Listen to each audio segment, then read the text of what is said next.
Bismillahirrahmanirrahim. Assalamualaikum warahmatullahi wabarakatuh. Waalaikumsalam warahmatullahi wabarakatuh. Alhamdulillah wassalatu wassalamu ala Rasulillah Sayyidina Muhammad bin Abdullah wa ala alihi wa sahbihi wa mawala la hawla wa la quwwata illa billah wa ba'd. Yaqulullahu ta'ala fi kitabihil mubin wa huwa asdaqul qailin a'udzu billahi minasyaitonir rajim yarfa'illahu alladhina amanu minkum wal ladzina utul ilma darajat wa qala Nabi sallallahu alaihi wasallam wa talabul ilmi fardhatun 'ala kulli muslim sadaqallahu maulana al-'azim wa sadaqa rasuluhul karim wa nahnu ala dzalika minasyahidin wa syakirin walhamdulillahi rabbil alamin. Ila hadratin Nabi al-Fatihah.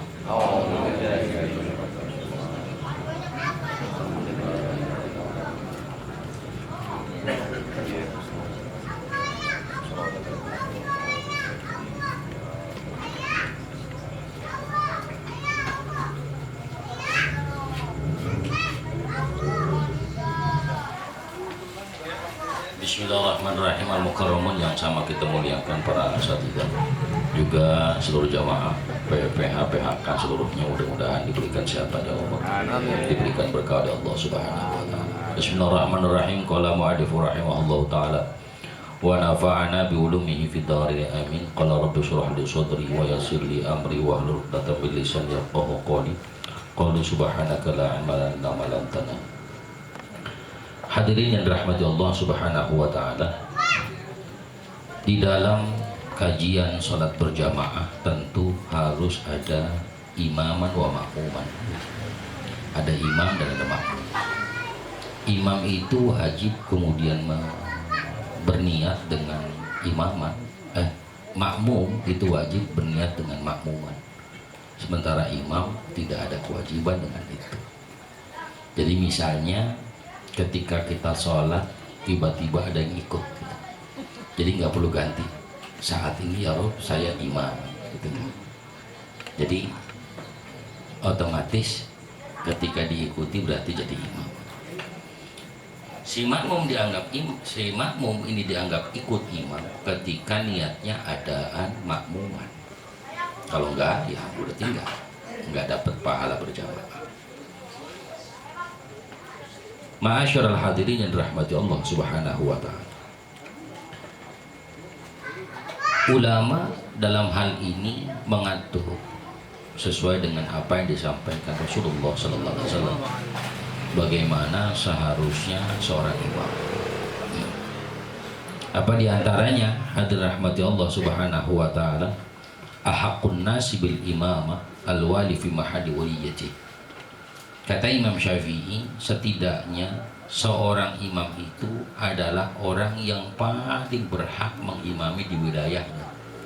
Artinya orang yang dihormati. Dari sini hadir rahmati Allah, kita paham bahwa jika ada seseorang yang kurang disenangi, ya, jadi katakanlah sering diomongin, ya pokoknya karena kelakuannya jadi masyarakat banyak ngomongin, sehingga orang yang seperti ini tidak berhak menjadi imam. Jadi kalau ada dia orang pada pergi gitu, ya terlepas apapun alasannya, entah benguk atau apa, ya yang penting indikasinya atau tandanya dia nyampe orang pergi, atau dia nyampe ya ada dulu lagi, jadi ngeresep gitu kan subhanahu wa ta'ala, maka dia nggak cocok jadi imam, baik itu pemimpin wilayah atau bahkan menjadi imam sholat, ya. Karena imam sholat kalau makmumnya pada gedek bagaimana? Ya subhanahu wa ta'ala. Jadi akhirnya bukan lagi lillah. Orang ibadah itu bukan lagi lillah, yang gerutu saja dalam sholatnya. Orang kan kalau namanya udah nggak suka sama orang, jangan dia berbuat nggak benar, kan gitu. Berbuat benar pun tetap nggak benar. Maka perlu setiap orang itu, atau ketika seseorang itu menjadikan orang lain menjadi imam, haruslah betul-betul orang yang secara umum disukai. Beda kalau yang nggak suka cuma orang tertentu, berarti ada persoalan pribadi. Lain lagi itu mah, ya. Atau bisa jadi memang dia mah mas apa gue dengki, itu beda lagi. Kan ada ya, sama siapa aja pokoknya udah gak demen aja, pokoknya gue mau usah udah gak demen aja pokoknya. Ustaz mana kayak gitu kan ada tuh. Nah, subhanahu wa ta'ala. Ma'asyiral hadirin yang dirahmati Allah subhanahu wa ta'ala. Jadi setidaknya orang yang seperti itu lebih baik. Orang yang dalam arti disukai itu lebih baik. La yu'amminur rajul ar-rajula fi sultan wal yaqudu fi baiti ala tukram lebih. Kata Nabi, orang yang berhak menjadi pemimpin adalah orang yang paling banyak disukai. Ya. Kemudian orang yang berhak, kemudian ketika kelanjutan hadis, saat kita bertamu ke rumah seseorang, maka janganlah kita duduk sampai betul-betul dapat izin dari yang punya rumah. Ya, kecuali di rumah Pak Ade Sukiman ya. Ya karena memang orang mau jajal kan gitu ya. Sampai didudukin sana, dudukin sini gitu, nggak masalah itu mah. Subhanahu wa ta'ala. Ma'asyiral hadirin.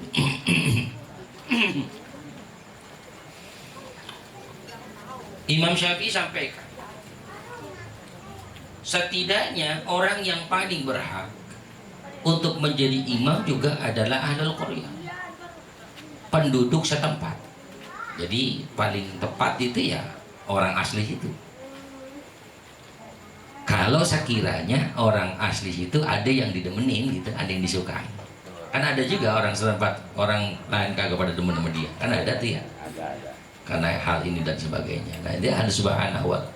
Apakah ini berlaku untuk sholat-sholat yang lain? Sama saja. Sholat yang mafruḍah 5 waktu atau sholat yang sifatnya nafilah sunnah. Sholat Idul Fitri, Idul Adha, kemudian sholat tarawih dan sebagainya. Ini afdhalnya adalah penduduk setempat.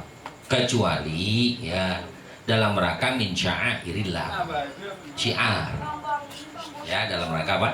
Syiar. Makanya umumnya kalau sholat Idul Fitri, Ustadz imam rumahnya di sini, itu bisa di Kuningan yang imamin. Ya, subhanahu wa ta'ala. Ya orangnya di sini, rumahnya di sini tuh ngimamin itu bisa sampai di Kerawang. Kalau diundang. Ya, hadirin rahmati Allah subhanahu. Karena itu bagian dari apa? Min sya'airillah. Bagian dari mensyiarkan agama Allah. Karena kan umumnya kita itu ya manusia itu kan umumnya ya bosanan. Sehingga sesekali dikasih dengan nuansa yang berbeda. Kayaknya Islam itu ngatur apa? Ulama kita luar biasa dalam berdakwah, dalam memanajemen dakwah, mengatur dakwah sedemikian rupa. Ada acara Muharram, ada acara kisah Maulid Nabi sallallahu alaihi wasallam, ya. Ada acara Isra wal Mi'raj, ada acara Nuzulul Quran, ada acara apa? Ya, tawakuf secara umum. Belum lagi urusan pribadi yang 7 hari, 3 hari, kemudian 40 haul dan sebagainya. Ya, acara-acara walimah itu, khitan, arus, kemudian safar dan sebagainya. Dia undang sih. Itu kan sebetulnya ulama ngajarin kita begitu. Di masa Nabi nggak ada cara itu. Orang pergi haji nggak begitu. Nah, tapi subhanahu wa ta'ala ini untuk membangkitkan gairah setiap muslim untuk mau mendalami Islam dengan baik. Udkhuluha fisilmi kafah. Karena perintahnya masuklah ke dalam Islam secara keseluruhan. Ya, totalitas. Jangan sampai tanggung-tanggung. Nah, ulama kemudian bagaimana caranya supaya masyarakat ini suka. Jadi nggak boleh kita salahkan. Ada penceramah yang lucu doang, ada penceramah yang serius banget, ada. Karena masing-masing orang punya selera berbeda, gitu. Maaf, misalnya ceramah lucu di tempat saya di Taman Mini nggak laku, ya. Ceramah serius di Taman Mini nggak laku. Jadi masih ada saja. Tapi keluar dari situ misalnya, katakanlah ceramah serius banget di PPH, apaan begitu doang? Gitu ya. Sayang kita amplopin ya, orang kebanggaan serius pasti dibicarain di sini. Begitu. Tapi itu pun nggak masalah karena masing-masing orang masing-masing selera, masing-masing daerah, masing-masing cara penyampaian dakwah. Makanya hadirin rahmati Allah subhanahu wa ta'ala, lebih jauh saya sampaikan. ulama atau para auliaillah, para ulama di masa lalu, mereka membagi-bagi porsi, membagi-bagi tempat. Sunan Ampel di sini, Sunan Kudus di sini, Sunan Muria di sini, Sunan ini. Itu dibagi, ya, menyesuaikan dengan apa yang dibutuhkan di masyarakat tersebut. Menariknya di Jawa Barat cuma satu. Menariknya di Jawa Barat cuma satu. Sunan siapa? Sunan Gunung Jati. Kok cuma satu? Cuma satunya Sunan Gunung Jati ini, tapi pengaruhnya besar. Beliau sendiri, tapi pengaruhnya besar. Sebab bagaimanapun beliau cucu daripada siapa? Cucunya siapa? Prabu Siliwangi. Di Jawa Barat siapa yang berani sama Siliwangi, kan begitu. Sehingga kalau sudah mengatasnamakan itu cucunya Prabu Siliwangi, ya itu udah nggak ada. Makanya ketika diserahkan Jawa Barat kepada Sunan Kalijaga sudah cukup. Menurut pendapat Syafi'i secara fikih, kok apa kaitannya dengan itu? Nanti kita bahas bahwa ternyata para ulama itu, para wali itu diletakkan di tempat-tempat yang sudah ditentukan itu, hadir rahmati Allah, menyesuaikan dengan apa satu kesukaan masyarakat. Karena bagaimanapun diletakkannya mereka sebagai imam di tempat itu. Yang keras yang nggak ditempatkan di tempat yang keras, yang lembut. Yang lembut ditempatkan di tempat yang sesuai dengan apa yang menjadi selera masyarakat. Nah, imam itu ya seperti itu, menyesuaikan. Makanya saya sering kali sampaikan, seorang imam itu sebelum sholat, afdolnya dia lihat dulu tuh makmumnya. Kira-kira makmum ini banyakan yang tua apa yang muda, kan gitu. Oh, ternyata banyakan yang tua, yang muda pada belum bangun subuh ya. Kalau PPH mah insya Allah. Ya biasanya PPH yang sholat subuh jamaah begadang.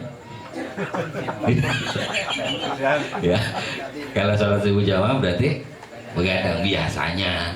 Ya, nah hadir rahmati Allah subhanahu wa ta'ala. Tapi kalau ketua mah enggak. Agak pisan gue. Hadirin yang rahmati Allah subhanahu wa ta'ala. Jadi pertama adalah orang yang betul-betul disukai oleh masyarakat. Kemudian tumayaqaddimul al-afqah. Selanjutnya kata Imam Syafi'i, orang yang berhak menjadi imam adalah orang yang paling alim. Mana yang alim itu? Bahasa alim itu kan setidaknya para ulama sampaikan, satu bisa jadi dia menguasai 12 cabang ilmu atau 7 cabang ilmu atau lebih dari satu lah. Ya, ada subhanahu wa ta'ala. Maka yang al-afqah itu, yang lebih pintar itu keilmuannya, dia yang berhak jadi imam. Lah emang apa misalnya maaf, ada seseorang yang al-afqah lebih pintar dari kita, kemudian kita ngimamin, hadir rahmati Allah, Allah benci dengan ini, Allah benci dengan orang ini. Jadi kalau misalkan ada seorang yang lebih paham dengan ilmu, satu contoh, maaf, misalnya ada Bang Martin nih, terlepas dia punya tugas atau enggak, ya walaupun jadwal dia imam nih, ya kata DKM jadwal dia misalnya, tiba-tiba muncul Ustaz Imam, maka afdolnya Ustaz Imam, karena bicaranya al-afqah, lebih alim ketimbang Ustaz Martin. Walaupun di sisi lain Ustaz Martin lebih alim. Mana sisi lainnya itu? Ngurusin ikan, ya kan? Ya, ikan pada kurus-kurus banget kan pinter berarti. Ya, dia kan ngurusin. Ada subhanahu wa ta'ala. Sementara Ustaz Imam di sisi itu jahil, bodoh. Di sisi itu nggak paham dia. Ya, subhanahu wa ta'ala. Tapi karena ini sifatnya ubudiyah, ibadah, sehingga afdolnya ketika seseorang itu hadir, itu wajib, bahkan dikatakan wajib kalau bicara fikih tasawuf. Ini wajib si imam ini mundur. Kenapa? Dia jadi imam mungkin disukai masyarakat tapi dibenci oleh Allah. Paham ya Pak? Nah, terkhusus buat yang berperan di masjid dan musola. Nih saya perlu sampaikan ini. Ya paling enggak kan Ustaz ada jauh juga gitu. Ya hadirin yang Allah Subhanahu wa taala. Ya walaupun misalnya Ustaz Imam nyampe, Ustaz Martin udah di depan, belum tentu mau, beliau juga belum tentu mau. Ya karena tawaduknya belum tentu mau. Tapi kalau saya udah pasti mau saya. Ya benar. Karena saya harus ngambil resiko itu. Kan kata ulama kita begini. Kita boleh tawaduk terhadap orang yang sama alimnya dengan kita, kan gitu. Tapi kalau kita tawaduk terhadap orang yang nggak sama alimnya dengan kita, berantakan urusan. Yang nggak alim ini bakal ngaku alim, hadir. Urusannya jadi hancur urusan agama ini. Begitu. Oleh karena itu, Ustaz Imam udah pede aja. Gitu. Imam iyalah gitu. Kalau ada saya, nah, baru Ustaz Imam mundur. Saya juga pergi. Hadirin rahmatullah subhanahu wa ta'ala. Hadirin yang rahmatullah. Apa setidaknya al-afqah itu? Orang yang alim itu paling tidak dia paham dengan syarat, rukun dan sebagainya yang berkaitan dengan sholat, minimal itu. Maaf, kalau bicara ustadz makan banyak ustadz, banyak hadirin. Cuman persoalannya ustadz itu kan berarti tempat di mana setiap orang bertanya, dia mampu untuk menjawab setiap persoalan-persoalan keumatan itu. Gitu ya, subhanahu wa ta'ala. Karena itu bukan hal yang mudah sebetulnya untuk menjadi ustadz itu. Bukan hal yang mudah untuk menjadi ulama, itu berat. Ma'asyiral hadirin rahmatullah subhanahu wa ta'ala. Karenanya bagaimanapun paling tidak misalnya gitu. Kalau di kampung kita memang nggak ada lagi ya, nggak ada lagi katakanlah yang paling alim dia, ya nggak masalah, yaitu ustadz. Ustadz itu paling tidak definisinya sekarang keilmuannya lebih dari yang lain lah. Ya keilmuannya lebih dari yang lain, bacaan Qur'annya lebih fasoha, kemudian akhlaknya lebih baik, dan ibadahnya cenderung lebih istiqomah. Mungkin itu definisinya sekarang begitu, yaitu ustaz. Hadirin yang dirahmati Allah subhanahu wa ta'ala. Dan enggak kemudian ustaz itu bakal gampang surganya, enggak. Karena ini kan kita bicara fikih itu bicara kulit. Ya, fikih itu bicara kulit. Kita nggak tahu dalam orang itu, nggak tahu hatinya kayak apa dan sebagainya, kita nggak paham. Cuma secara fikih kita paham bahwa dia ini orang alim sudah. Ya, terlepas itu semua, wallahu a'lam. Kan urusannya itu sama Allah. Ya, apakah dia mungkin yang bodoh lebih khusyuk sholatnya, yang alim cenderung nggak khusyuk sholatnya, kan itu juga kita nggak paham. Nah hadirin yang dirahmati Allah subhanahu wa ta'ala. Karenanya banyak orang koleksi ilmu, ngumpulin ilmu, tahu ini dan sebagainya. Tapi sedikit orang punya hikmah. Ya. Saya pernah sampaikan tentang doa Nabi, Rabbi zidni ilma warzuqni fahma. Ya Allah, berikanlah saya ilmu dan berikanlah saya kefahaman. Kalau bicara ilmu, saya kira banyak betul orang paham. Orang berilmu itu banyak. Cuman orang yang paham itu sedikit. Artinya orang yang punya ilmu belum tentu dia memiliki banyak hikmah. Mana sih orang yang punya ilmu banyak hikmah? Orang yang berilmu tapi dia juga mengaplikasikan keilmuannya di dalam kehidupan sehari-harinya. Ya, alim dia, ya. Dan tapi juga akhlaknya bagus. Kan ada orang alim tapi akhlaknya kurang bagus, berarti dia cuma zidni ilma, nggak sampai pahmannya.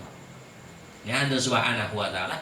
Maka al-afqah yang dimaksud dalam fikih itu adalah bukan hanya seharusnya sekedar alim, tapi juga orang yang fahim. Ya, bukan hanya sekedar orang yang memiliki ilmu, tapi juga memiliki hikmah. Cenderung orang yang memiliki hikmah itu apapun yang dilakukannya cenderung ke arah bijaksana dan bijaksana juga. Ya hadirin rahmati Allah subhanahu wa ta'ala. Makanya ada dalam satu kajian, seorang imam itu nggak boleh dia makan sembarangan. Ya maksudnya, ya misalnya apa namanya, nggak sembarangan dia betul-betul jaga mana syubhat mana tidak, bukan lagi haram dan tidak, bukan lagi haram dan halal, itu mah jelas. Dia menjaga betul urusan syubhat. Syubhat itu kan berarti remeng-remeng. Ya bisa jadi halal, bisa jadi haram. Nah itu seorang imam betul-betul jaga itu. Jangan sampai yang syubhat pun ditarik juga misalnya. Itu sampai begitu. Subhanahu wa ta'ala. Urusan apapun. Hadirin yang dirahmati Allah, Dan di kita jarang sekali yang begitu. Ya, jarang ditemukan, tapi setidaknya ada lah, dikit-dikit itu ada. Walaupun gak seluruhnya dia punya hikmah, tapi setidaknya ada sedikit, dan itu al-afqah, berarti berhak dia jadi imam. Bagaimana akhlaknya? Baik banget, bagus akhlak, luar biasa. Sholatnya rajin, ya, tapi bodoh, jahil. Bodoh itu berarti nggak paham ilmunya, bukan berarti blow on gitu. Ya jahil lah, bodoh, nggak paham ilmu, maka dia nggak berhak jadi imam. Hadirin, kan dikatakan as-salatu imaduddin faman aqamaha faqad aqamaddin wa man tarakaha faqad hadamaddin, kata Nabi. Atau hadis lain, awwalu ma yuhasabu bil 'abdi yaumil qiyamah as-shalah. Ketika seseorang itu menjadi imam sholat, maka di urusan-urusan luar pun harusnya dia bisa juga menjadi imam. Di urusan luar, di urusan selain sholat, artinya dia tempat mengayomi umat lah. Kalau mengayomi masyarakat kan polisi ya, selain ya RT ya, kemudian perewek dan seterusnya. Ini subhanahu wa ta'ala mengayomi umat itu al-afqah, berarti hadir rahmati Allah. Kemudian yang kedua atau yang selanjutnya fal aqra. Kata Imam Syafi'i, imam yang berhak adalah orang yang paling al-aqra, yang bagus bacaannya. Penyebutan hurufnya itu harus datang. Jangan kemudian cari imam yang gerendeng bacanya. Bismillahirrahmanirrahim. Nah, umumnya kita kalau suara imam itu enak, fasih udah pokoknya gitu kan, kita gitu. Padahal belum tentu yang enak suaranya itu fasih, belum tentu. Ya subhanahu wa ta'ala. Karenanya fal aqra, yang paling bagus bacaannya meskipun suaranya kurang bagus. Suara bagus belum tentu fasih, belum tentu. Ya, apalagi yang suaranya nggak bagus. Ya, yang suaranya bagus saya belum tentu fasih, apalagi yang suaranya jelek banget ya. Kemungkinan parah itu. Subhanahu wa ta'ala. Jadi hadirin yang dirahmati Allah, fal aqra itu yang lebih paham dia tentang bacaan. Mana lagi fal aqra? Makna fal aqra itu bukan hanya dia fasih dalam bacanya, tapi lebih banyak hafalannya. Ya, lebih banyak hafalannya, hafalan Quran yang dimaksud. Itu yang berhak jadi imam. Nah, kalau sama-sama hafid, sama-sama hafal 30 juz, berarti yang dicari yang paling afqah, yang paling cerdas, yang paling banyak ilmu urusan-urusan lainnya, ilmu fikihnya, tauhidnya, ilmu akhlak dan sebagainya, itu yang harus didahului. Kalau sama-sama hafal Quran. Nah, hadirin yang dirahmati Allah Subhanahu wa ta'ala. Jadi yang kedua itu atau selanjutnya adalah orang yang lebih bagus bacaannya dan lebih banyak hafalannya. Bagaimana kalau sekarang kan udah telanjur, katakanlah saya udah telanjur jadi imam, yang saya sadar betul kok bacaan saya kurang tapi bagus. Maka hadirin yang dirahmati Allah, orang yang sudah terlanjur seperti ini, dia wajib, bukan lagi sunnah ini mah nih, ya, dia wajib belajar Al-Quran. Jadi imam itu nggak boleh kemudian cukup sudah karena nganggap bahwa dia sudah jadi imam, maka cukup dia sudah belajar. Enggak, tapi dia wajib mempelajari Qurannya untuk bacaan-bacaan lebih baik. Kalau memang sekiranya dia nggak bisa digantikan, dalam arti memang udah nggak ada lagi peserta lain, ya. Kalau memang ada yang lain, maka wajib dia mengundurkan diri. Paham ya? Wajib dia mengundurkan diri kalau ada pengganti. Kalau nggak ada, dia nggak wajib mengundurkan diri, nggak boleh. Dia wajib mengundurkan diri, menawarkan hal itu ya untuk menjadi imam kepada orang yang lebih bagus bacaannya, ya, ditawarkan. Hadirin yang dirahmati Allah Subhanahu wa ta'ala. Jadi paling tidak yang biasa jadi imam, kan saya kira kawan-kawan kita ini kan juga beberapa sudah biasalah ngimamin sholat. Maka saya kira itu ya nggak bisa enggak lah, wajib ya untuk memperbagus bacaannya. Ya, memperbagus bacaannya bukan cuma di sendiri ngajinya, bukan. Kalau ngaji sendiri mah nggak ada salahnya pokoknya. Ya, udah bener semua. maka wajib dia ngaji, ya minimal ke orang yang memang bagus sanadnya. Jangan boleh ngaji ke apa Raudhatul Quran ya. Hah? Itu boleh itu ke ujung aspal, murah itu di situ. Ya, murah itu bulanannya murah. Ya, atau misalnya ke sini yang Quran malam apa ini? Malam Sabtu. Malam Selasa sama Sabtu. Ibu-ibu apa? Ibu-ibu malam Sabtu. Nah, malam Sabtu aja enakan resep. Jadi ngaji dari Subhanahu wa ta'ala. Hadirin yang dirahmati Allah Subhanahu wa ta'ala.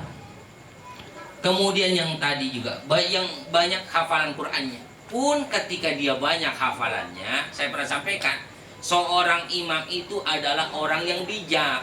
Artinya ketika dia mengimami, bukan menunjukkan kehebatannya sebagai imam, bukan. Tapi bagaimana membuat enak para makmum itu, hadirin. Ini mentang-mentang hafalannya banyak, wah bacanya Masya Allah. Itu kadang-kadang juga hafalannya masih gitu-gitunya. Yang dibaca itu lagi, ya Subhanahu wa ta'ala. Jadi yang standar-standar aja yang kira-kira masyarakat resep sama itu. Kulhu, kuliah, itu resep ya. Subhanahu wa ta'ala. Apa sebab kemudian harus dibaca itu? Ketika bacaan kita salah, itu ada yang ngingetin. Ngingetin imam bacanya salah, bukan subhanallah, makin bingung imam. Ya. Misalnya dia baca apa namanya? Dia baca amma yatasaaluna 'anil naba'il 'azim alladzi hum fihi mukhtalifun kalla saya'lamuna thumma kalla saya'lamun. Misalnya kalla sawfa, misalnya subhanallah, subhanallah, bingung imam. Subhanallahi kalla, ya makin bingung. Makanya karena makmum paham, maka dia bakal ngingatinya dengan cara bacaan summa gitu kan gitu. Atau inna lillahi wa inna ilaihi raji'un. Mampus itu semua. Ada nikmati Allah Subhanahu wa ta'ala. Makanya penting supaya jadi imam itu bacaannya yang sekiranya secara umum, ya, masyarakat itu hafal dengan bacaan itu. Illa kecuali fil ma'had, ya di pesantren, ya, atau fil di satu komunitas tertentu yang di fil halaqatil Quran, di perkumpulan para hafil itu, ya umum kita boleh baca itu. Maaf tahadduts bil imam. Saya punya kiai itu hafil di Banten itu, beliau ya bahkan mungkin lah, bahkan beliau pernah juara musabaqah hifdzin. Kan ada musabaqah tilawatil Quran ya, berarti qori. Kalau musabaqah hifdzin itu berarti hafalan. Itu juara 1 di Makkah, berarti tingkatnya internasional. Itu kalau ngimamin, ya bacanya kuliah kulhu itu nggak banyak, nggak panjang-panjang, nggak terlalu baca yang mana. Kalau Jumat misalnya hari Jumat, bolehlah baca yang disunahkan, surah Al-Jum'ah, Al-Munafiqun gitu ya. Kemudian di surah ya, di waktu-waktu tertentu yang disunahkan dia baca itu. Tapi di sholat-sholat rawatib itu bacanya yang pendek-pendek betul. Inna a'tainakal kautsar, bahkan qul a'udzu birabbil falaq. Itu karena memang apa, supaya satu